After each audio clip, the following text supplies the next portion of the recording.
Welcome to ZimProphets. Today we are reviewing a message titled The Price of Submission, streamed on the official Uebert Angel YouTube channel. The listed preacher is Chief Cardinal Felix Angel, and the program is presented under Prophet Uebert Angel's ministry.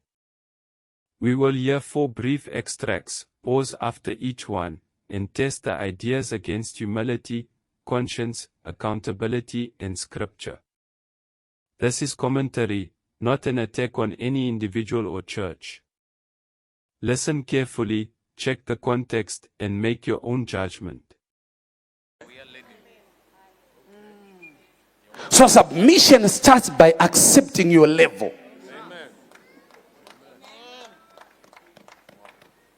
What caused the devil to fall? He said, I want to be like the master.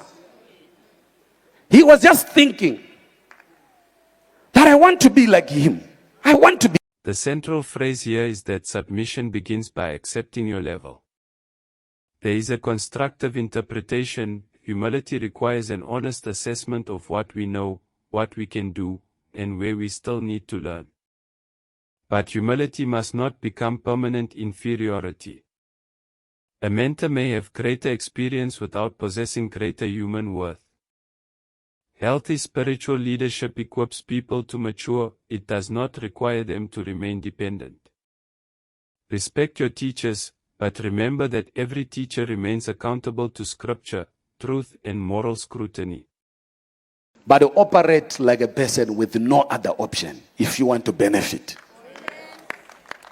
Sonship and submission is not for people with a lot of options. If you have a lot of options, you know, if they offend me in choir, I'm going to leave them.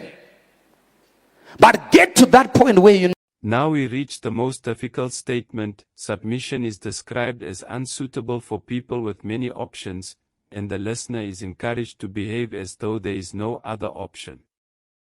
Commitment can produce stability. People who abandon every responsibility after one disagreement rarely grow. Yet removing a person's sense of choice can also become dangerous. Church membership, mentorship, and service should be voluntary. A believer must remain free to ask questions, seek advice, and leave an unhealthy environment. Loyalty is strongest when it is chosen with an informed conscience, not when alternatives are treated as disobedience. Because if you are faithful even in the absence of your master, there is more grace in that. Because submission and loyalty is not about you being visible to your leader. You can do it even in his absence. There's God in heaven who sees. This part contains a valuable principle.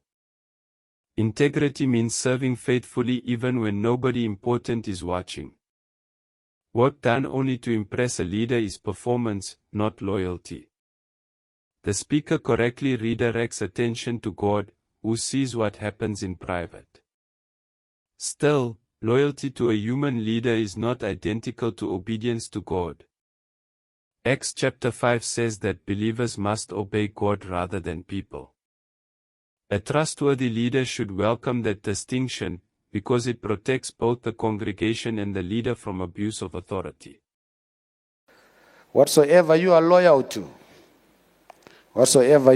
to, you'll be ready to fund it. The way you are clapping. The final claim connects loyalty with financial support. Money often reveals our priorities. Jesus himself taught that the heart follows its treasure. But Christian giving must remain willing and transparent.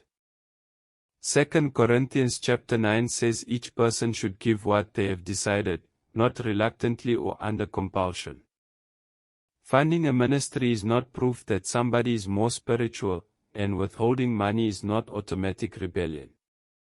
Ask where the money goes, whether leaders are accountable, and whether vulnerable people are protected.